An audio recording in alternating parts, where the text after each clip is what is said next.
성부와 성자와 성령의 이름으로 아멘. 하늘을 우러러. 사랑을 하느님 아버지 뜻 안에서 스승이신 예수님과 도움이신 성령님과 사랑을 성모님과 성요셉 아버지와 성미카엘 대천사와 하늘의 모든 거룩한 천사들과 성인들의 정보를 청하며 기도드립니다.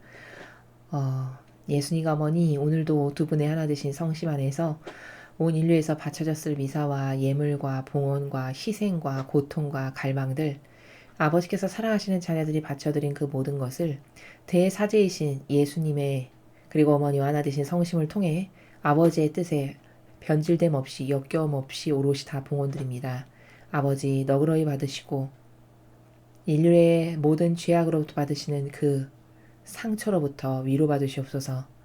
또한 아버지께 간곡히 예수님과 어머니 하나 되신 성심의 나라에서 청원드리오니 이 나라가 어서 빨리 아버지 뜻 진리로 다스려질 수 있는 나라가 되기를 제가 간절한 갈망으로 청원드립니다. 사람들의 사고방식과 정신과 마음을 차지하고 지배하는 인간적인 모든 프레임과 제도와 전통과 그 밖의 사욕과 욕망을 비롯한 자기를 배제시키지 못한 그리고 하느님을 섬기는 것이 아니라 사실은 제도와 전통을 섬기지만 깨닫지 못하는 가련한 이 모든 영혼들을 하나도 남김없이 다 아버지 뜻의 봉헌드리오니 어서 빨리 진리로 대한민국을 다스려 주시옵소서. 이 모든 기도 우리 주 그리스도를 통하여 비나이다. 아멘. 성부와 성자와 성령의 이름으로 아멘. 안녕하십니까. 하느님의 뜻 선교의 윤피아수녀입니다. 오늘도 아버지께서는 인류에게 한결같은 사랑으로 메시지를 주셨습니다. 오늘 아버지께서는 인류에게 어떤 말씀을 주셨는지 함께 살펴보도록 하겠습니다. 2020년 9월 25일 대중을 위한 메시지.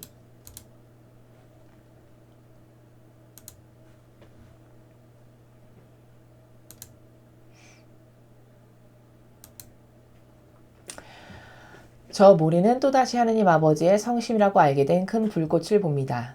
하느님 아버지께서 말씀하십니다. 자녀들아, 진리는 언제나 거짓말로 희석될 것이다. 이것이 사탄의 혼란이다. 기본적인 진리들은 인내를 통해 시련을 견뎌낼 것이다.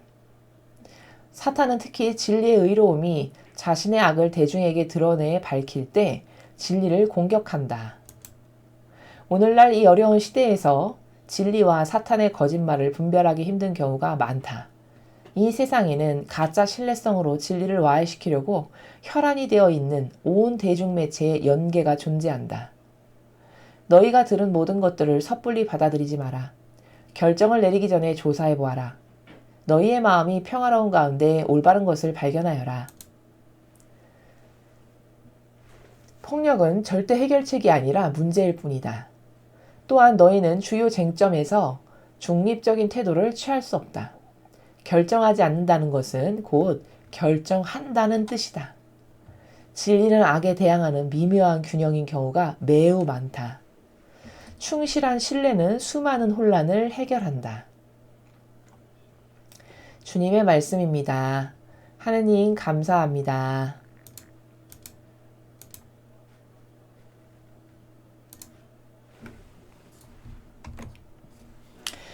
예, 아버지께서는 이 마지막 시대에 우리가 주의해야 될 것들에 대해서 매일 깨닫게 하십니다.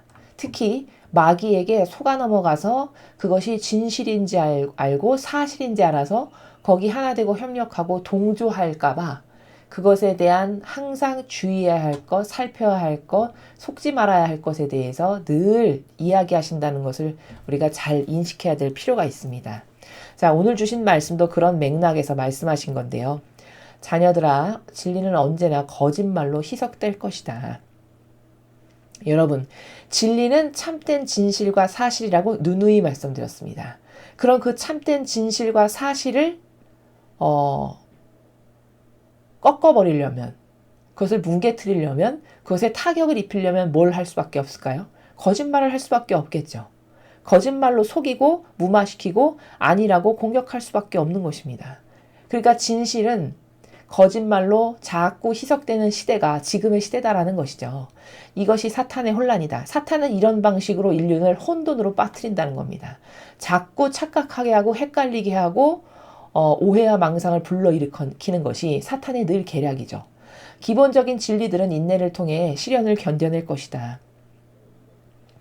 기본적인 진실과 사실의 나라는 많은 참된 것을 좋아하고 갈망하고 그것만을 믿고 의탁하려고 하는 영혼들의 인내를 통해서 그래도 시련을 견뎌낼 수 있을 거다. 사탄은 특히 진리의 의로움이 자신의 악을 대중에게 드러내 밝힐 때 진리를 공격한다. 그렇죠. 의로움은 제가 누누이 말씀드렸지만 자기를 희생해서 고통을 받아들여서 선한 것을 행하는 것, 아버지가 기쁘신 일을 행하는 것, 즉 자기 희생이 곧 의로움입니다. 하느님의 뜻을 이루기 위해, 진리를 지키기 위해, 옳은 것을 지키기 위해, 아버지가 좋아하시는 공정과 정의를 실천하기 위해서 나를 희생하는 것, 그게 곧 의인이고 그게 곧 의로움입니다. 그래서 이런 진리는 순전히 다 의로움과 의인의 정신으로 무장되어 있는 건데, 이런 의로움이나 의인의 정신으로 무장된 것들이, 또 이런 진리의 사실이 자신의 악을, 이 마귀의 속내를 대중에게 자꾸 밝히고 드러내려고 할 때 공격할 수밖에 없죠. 왜? 자기의 치부가 자꾸 드러나니까요. 자기의 치부를 의인들이 자꾸 드러내고 겉으로 모든 사람이 알게끔 자꾸 밝히고 하니까 당연히 그 진리를 지키려고 하는 의로움의 의인들을 공격하겠죠. 오늘날 이 어려운 시대에서 진리와 사탄의 거짓말을 분별하기 힘든 경우가 많습니다. 특히 이 마지막 시대는 계시록에 보면 차지도 뜨겁지도 않은 시대가 마지막 시대의 특징입니다. 그래서 깨닫지 못한 어리석은 악에게 동조하는 영혼들은 항상 가운데 노선을 탑니다. 예도 아니고 아니오도 아는 중립의 노선을 가는 것을 지혜요 슬기라고 착각하는 시대가 이 마지막 시대입니다. 그렇기 때문에 그 중립의 노선을 타고 가는 사람들은 항상 교묘한 악에 속기가 너무 좋습니다. 왜?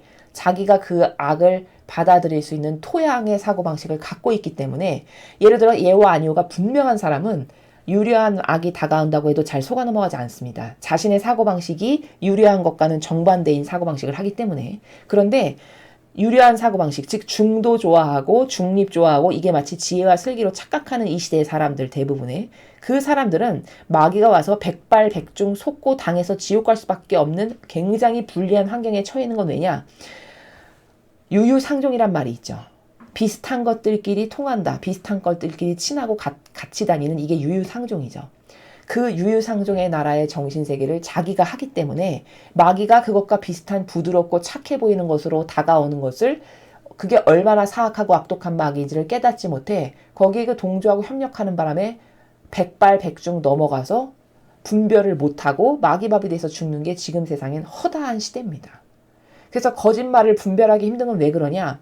사고 방식이 절대성이 없고 칼날같이 예리하지 않다 보니까 누가 인간적인 이유로 감성을 건드리면서 착해 보이고 불쌍해 보이는 논조, 마치 그것을 하면 내가 엄청 공평한 사람인 것처럼 감성을 건드리는 나라에서 마귀가 다가오면 다 넘어갑니다.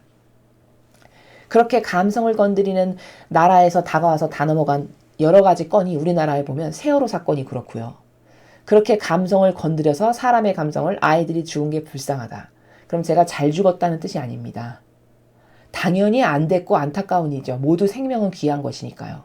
그러나 그것을 유별나게 다른 사건보다 더 띄워서 강조하고 그것을 수년이 지났는데도 마치 무슨 대단한 업적을 기리는 것처럼 계속 로마 가톨릭을 주도적인 중심 세력으로서 그것을 띄우는 건 왜 그럴까? 거기 뒤너머에, 뒷단에 뭔가 숨겨진 의도가 있기 때문입니다. 그 사람의 감성을 건드려서 파고드는 마귀, 이런 세월호 사건이라든가 요즘에 핫 이슈로 떠오르고 있는 차별금지법이라든가 엄청나게 공정한 것 같죠. 그 차별금지법이 마귀의 법 자체임을 여러분이 깨달으셔야 됩니다. 이런 차별금지법이라든가 13세 이상은 다 통신비 2만 원 이상을 준다라고 하는 이런 거, 코로나에 걸렸으니까 우리가 경제활동을 못하고 있으니까 몇십만 원씩 줘야 된다는 이런 거, 굉장히 착하고 좋아 보이는 것 같죠. 여러분, 이게 다 마귀의 교묘하고 간교한 영혼을 죽이는 책략이라는 것을 여러분이 아셔야 됩니다. 이게 단순히 근시안적인 사람의 사고방식엔 보이지 않습니다. 왜? 눈앞에 떨어지는 이익을 다 좋아하기 때문이죠. 그러나 이거를 큰 그림에서 봤을 때 이거는 나라가 망하는 길이고, 이런 식으로 나라의 세금을 마치 자기 돈 쓰듯이 자기 돈도 아니면서 물 쓰듯이 폭포처럼 마구 써대서 베네수엘라처럼 되게 하는 것이 이 마귀의 간약한 계략이고 농간이고 관계다라는 것을 깨달아야 하는데 왜 그런 사탄의 거짓말에 속고 분별하기 힘들까? 사탄과 똑같은 사고방식이니까 그런 겁니다. 냉정하게 말하면. 사탄이 좋아하는 사고방식은 뭐라고 말씀드렸죠? 가운데, 중도, 마치 지혜롭고 슬기로운 것처럼 양다리를 걸치면서 왔다 갔다 하는 이런 사고방식. 이거는 다 마귀의 사고방식입니다. 진리는 어느 곳도 그런 사고방식을 하라고 가르치신 예가 없습니다. 예수님께서. 오죽하면 예수님께서 제자들에게 너희는 예, 아니요. 이 두 가지만 해라. 나머진 다 악에서 나온 거다. 이렇게 하셨어요. 그럼 이 말에 숨어있는 진리의 원리가 뭘까? 예할 건 예하고 내 앞에 뭐뭐 해라. 예 하겠습니다. 아 못할 것 같아. 아니요. 두 개만 해. 변명, 핑계, 가운데서 이때는 나에게 이익이 될 것 같으니까 요 나라로 갔다가 요때는 이익이 될 것 같으니까 요렇게 가는 이 모든 게 다 마귀적 사고방식이라는 겁니다. 이 예, 아니요 깔끔하고 단순한 절대성과 유일성의 이 사고방식 아닌 모든 사고방식이 다 마귀에게 농락당하기 쉬운 사고방식이라는 것을 철저히 깨닫지 않으면 이 시대를 살아가는 사람의 대다수는 진짜 마귀밥이 되기에 딱 좋은 시대가 지금의 시대입니다. 그래서 사탄이 그렇게 많은 거짓말을 해도 분별하기가 어려운 건 그래서라는 겁니다. 자신의 사고방식이 사탄이 좋아하는 것과 똑같은 사고방식이기 때문에 첫째, 감성주의자. 둘째, 중도. 이건 영락없이 100% 마귀의 사고방식이라는 걸 깨달아야 됩니다. 이 세상에는 가짜 신뢰성으로 진리를 와해시키려고 혈안이 되어 있는 온 대중매체의 연계가 존재한다. 여러분 이건 미국도 그렇고 우리나라도 마찬가지입니다. 여러분은 아직도 뉴스나 신문을 보고 무슨 정보를 얻으시는 분들이 계신지는 모르겠습니다. 그러나 박 대통령께서 헌법재판소에서 파면을 받으시는 그 즈음부터 이미 이 세상의 대중매체라는 것은 마귀가 간교하게 손바닥 안에서 갖고 노는 마귀의 도구 중에 하나로 변질된 지 오래입니다. 오죽하면 트럼프 대통령은 그 어떤 매체하고도 신뢰성의 관계를 쌓지 않고 오로지 폭스 뉴스만을 보신다는 걸 제가 알고 있습니다. 왜 그럴까요? 다 가짜를 양산하는 마귀의 도구짓을 하니까 다 차단하고 안 하는 것이죠. 너희가 들은 모든 것들을 섣불리 받아들이지 마라. 계속 아버지께서 말씀하시죠. 뭐를 섣불리 받아들이지 마라, 분별해라, 알아봐라, 공부해라. 이게 다 왜일까? 이 시대는 그 정도로 마귀가 교묘하게 우리를 속이기 때문입니다. 우리가 듣는 모든 것들은 내가 스스로 주도적으로 여러 가지 다양한 접할 수 있는 모든 도구를 다 동원해서 내 스스로 저게 진실인지 가짜인지를 분별하고 판별하고 그리고 믿어야 되는 시대가 지금의 시대입니다. 단순히 그냥 맹목적으로 뉴스에서 뭘 말해주니까 그렇구나. 이것은 정말 무지하게 이를 데 없는 시대에 걸맞지 않는 사고방식임을 깨달으셔야 합니다. 결정을 내리기 전에 조사해 보아라. 또 말씀하시죠. 조사하라고. 파헤쳐보고 네가 생각해보고 옳은 게 뭔지 좀 따져보고 너의 절대성의 기준, 진리가 절대성의 가치 기준의 유일무이한 참된 건데 그 절대성의 진리의 기준에 근거해서 이게 진실인지 아닌지를 좀 따져보고 분별해보고 그리고 믿어라. 너희의 마음이 평화로운 가운데 올바른 것을 발견해라. 평화 가운데 올바른 것을 발견하라 하셨어요. 그럼 평화가 뭘까? 하느님과 나와의 이 내적인 영적인 관계성에서 문제가 없어야 됩니다. 내가 하느님께 불만이 있거나 혹은 하느님과의 신뢰와 믿음의 관계에 있어서 어떤 껄쩍지근한 뭔가가 존재하는 이런 상태, 이건 평화의 상태가 아닙니다. 즉 평화라는 것은 내가 하느님이나 예수님이나 성모님께 뭘 기도로 말씀드리고 맡겨드리고 의탁하고 소통을 하는 데 있어서 전혀 눈꼽만큼도 신뢰할 수 없거나 믿을 수 없는 마음에 이상한 것이 남아있지 않아서 소통이 잘 될 수 있는 이런 상태가 평화입니다. 그런 마음과 정신의 상태 안에서 그때서야만이 올바른 것을 발견할 수 있고 깨달을 수 있고 진실이 뭔지를 알 수 있고 진리가 뭔지 알 수 있다라는 뜻입니다. 그렇지 않은 이상한 나라에 가 있는 모든 시간에는 절대 진실과 사실을 발견할 수 없습니다. 다 사사로운 감정이나 나의 사욕이나 욕망이나 욕구나 내가 원하는 것, 자아가 원하는 것을 따르는 순간에는 이미 마귀와 하나 되어 있는 순간이고 마귀에게 양식을 되어주는 순간이기 때문에 그땐 뭘 결정해도 다 내가 하는 결정은 다 잘못됐고 다 틀린 거다. 이렇게 분별하시면 된다는 겁니다. 폭력은 절대 해결책이 아니라 문제일 뿐이다. 당연하죠. 여러분, 예수님이 로마 병사가 마음에 안 든다고 해서 머리에 띠두르고 데모하시거나 거기서 총칼을 휘두르시거나 어떤 폭력으로 문제를 해결하시던가요? 절대 그렇지 않으셨습니다. 늘 인내와 희생과 기다려주고 또 깨닫게 가르쳐주시고 이런 아버지께서 원하시는 방법으로서 모든 사람들을 대하시고 그들 안에 있는 마귀를 쫓아주셨지, 무엇이 맞지 않고 나의 뜻과 다르다 해서 거기 폭력을 행사하거나 어떤 하느님의 뜻이 원하시지 않는 저런 억압적이고 강압적인 방법으로는 절대 그 문제가 해결되지 않는다는 겁니다. 또한 너희는 주요 쟁점에서 중립적인 태도를 취할 수 없다. 여기 또 말씀하시죠. 제가 앞에서 말씀드렸죠. 중립적인 태도를 취할 수 없다. 예, 아니요. 둘 중에 하나만 해라. 이 말씀입니다. 중요하니까 반복해서 또 말씀하시죠. 중립적인 태도는 취할 수 없다. 중도가 근데 되게 좋은 걸로 이 시대는 말하죠. 굉장히 지혜롭고 슬기로운 사람인 것처럼 마치 융통성 있고 어디 한쪽으로 치우치지 않은 사람인 것처럼 묘사합니다. 근데 다 틀린 겁니다. 이거는 진리에 맞지 않아요. 진리의 원칙과 원리에는 그런 나라 없습니다. 절대성으로 딱딱 하나만 정하는 것이지 이도 아니고 저도 아닌 가운데 그게 자체가 마귀임을 깨달아야 한다는 것이죠.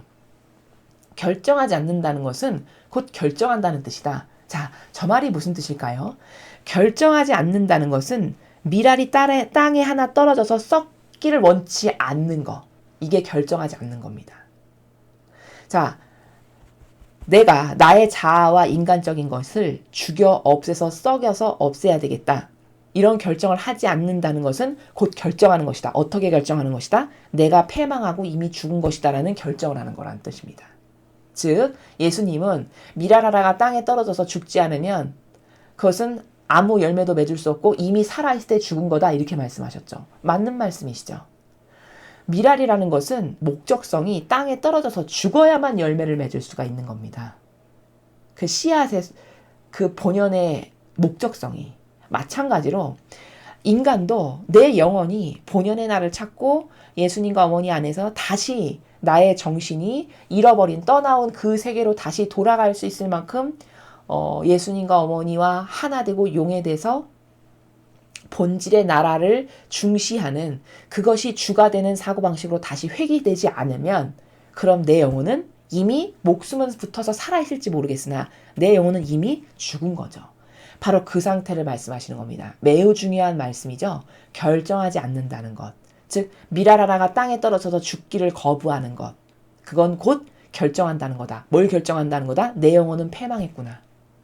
이것을 결정한다라는 뜻이라는 겁니다. 진리는 악에 대항하는 미묘한 균형인 경우가 매우 많다. 자, 저것도 조금 어려운 말이죠. 진리는 악에 대항하는 미묘한 균형인 경우가 매우 많다.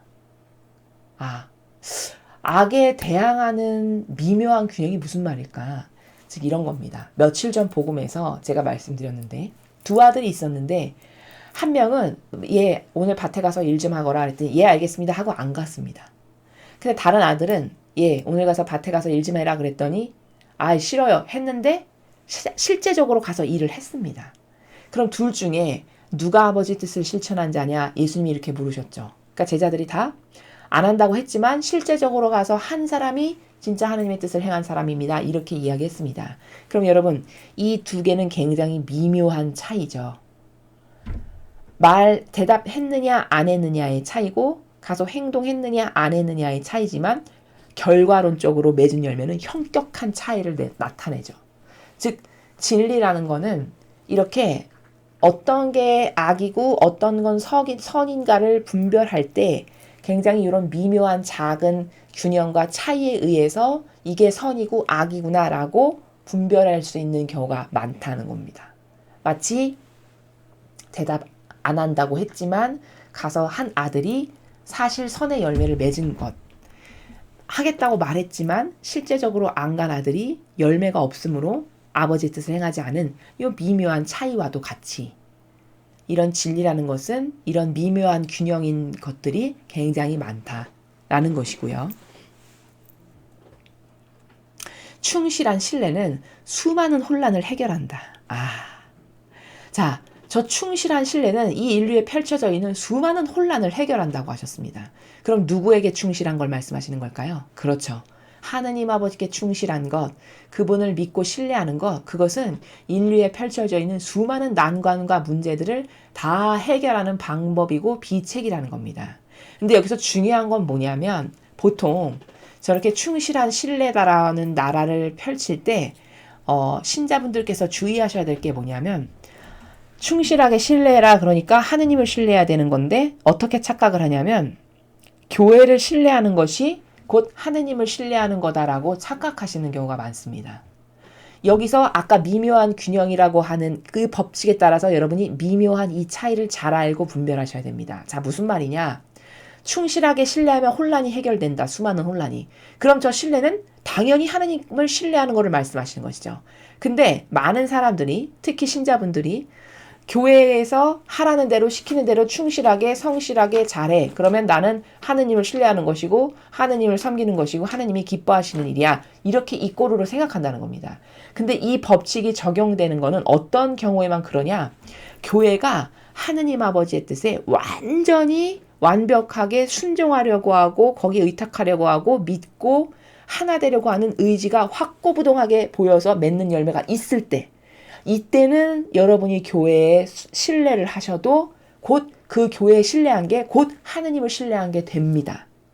그러나 교회가 아버지의 뜻에 신뢰하거나 아버지의 뜻만이 옳습니다. 그 믿음을 보이거나 혹은 인간적인 것을 자꾸 죽이고 아버지가 원하시는 신적인 이 진리를 신자들에게 자꾸 전파하고 널리 가르쳐서 아버지의 뜻이 원하시는 열매를 맺는 어떤 이런 사실적 열매들이 없다. 즉 예수님을 닮은 정신과 가르침과 모범과 카리스마로서 이 교회가 맺는 열매가 없다. 그럼 이거는 가짜입니다. 왜? 예수님은 열매를 보면 나무를 안다고 하셨거든요. 즉 열매가 없는 것은 가짜입니다. 인간을 속이는 가짜라는 거죠. 그럼 열매가 없을 때도 그 교회에 충직하고 신뢰하고 충실하면 그게 곧 하느님께 대한 신뢰를 두는 것과 이꼬르가 되냐? 그때는 아니라는 겁니다. 이 분별을 하셔야 된다는 거예요. 이게 바로 미묘한 균형인 거죠. 순종하는 건 당연히 좋은 겁니다. 충직하고 신뢰하고 믿는 건 당연히 좋은 겁니다. 문제는 누구를 신뢰하고 누구에게 충직할 거고 누구랑 하나 될 거냐는 겁니다.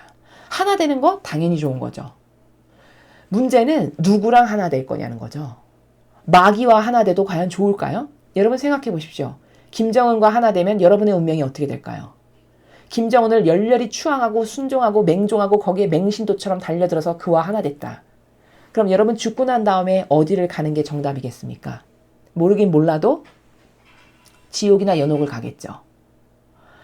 이렇게 어떤 것과 하나 되는 것이 하나 되는 것보다 더 중요한 겁니다. 누구와 하나 되는가?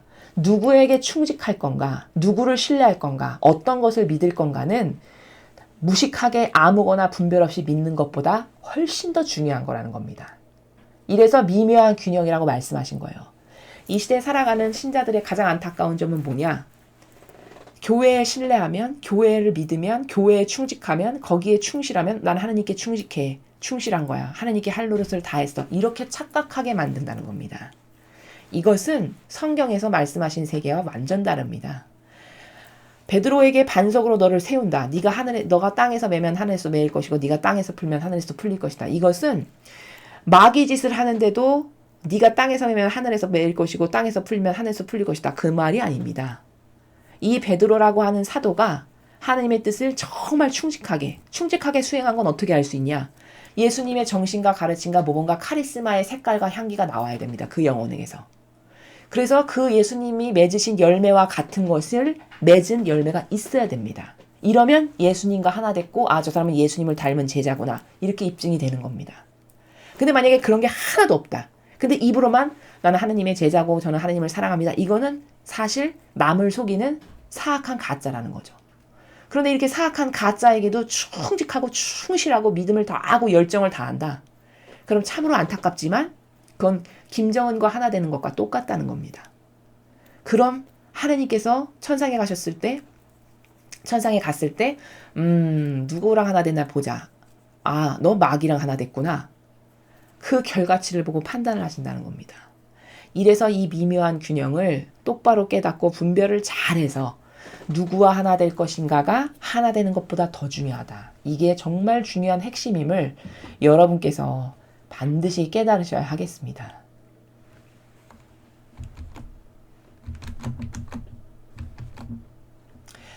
자, 오늘 우리는 아버지께서 주신 말씀을 통해서 이 마지막 시대는 어떤 게 중요한가? 이 가운데를 좋아하는 중도나 중립의 정신세계는 다 악으로 가득한 세계다라는 걸 반드시 깨달으셔야 됩니다. 성경 어느 곳도 그렇게 예도 아니고 아니오도 아닌 가운데를 살아가는 것은 마귀라고 예수님께서 그 모든 것은 이외 예와 아니오 아닌 모든 것은 다 악에서 나온 거다 말씀하셨습니다. 자, 또 후미에서 중요했던 내용은 미묘한 균형이 있는데 이 선이란 진리라는 것은 이 마지막 악의 시대에서 그 미묘한 균형을 잘 깨달아야 되는데 특히 분별을 할 때 여러분께서 저는 교회에 순종했는데 왜 죄가 되나요? 교회에 순종하는 것은 물론 맞는 것이지만 그 교회가 어떤 교회이냐가 순종하는 것보다 더 중요하다는 겁니다. 여러분이 보시기에 지금 성경에 나오는 진리를 많이 배우고 계시죠? 예수님이 맺으신 열매가 어떤 것인지 여러분은 다 잘 아실 수 있습니다. 그분은 일평생 희생과 고통과 모욕과 치욕과 십자가를 사랑하셨어요. 그래서 죽어가는 영혼 살리고 복음 전하고 병든 환자 고쳐주고 아버지께로 이런 영혼들을 인도하는 것이 기쁨이고 즐거움이셨습니다. 그럼 이 교회도 그렇게 예수님과 같은 열매를 맺는 사실적 그 열매의 가치가 있는가? 그러면 교회에 순종하셨을 때 곧 그게 하느님께 순종한 것이 됩니다. 그치만 그런 열매가 하나도 없고 입으로만 맨날 하는데 그래서 마귀 자체인데 거기에 열렬히 순종하고 맹종하고 추종한다. 그럼 이것은 악에게 동조하고 협력하고 하나 된 거지 절대 하느님과 하나 된 것이 아니라는 겁니다. 이 착각을 깨야 되는 것이 아까 후미에서 아버지께서 말씀하신 이 미묘한 균형을 깨닫는 매우 중요하고 디테일한 거다. 라는 것을 여러분께 마지막으로 추가로 너무 중요해서 또 한번 말씀을 드립니다. 이상으로 2020년 9월 25일 대중을 위한 메시지 해설을 마치겠습니다. 감사합니다.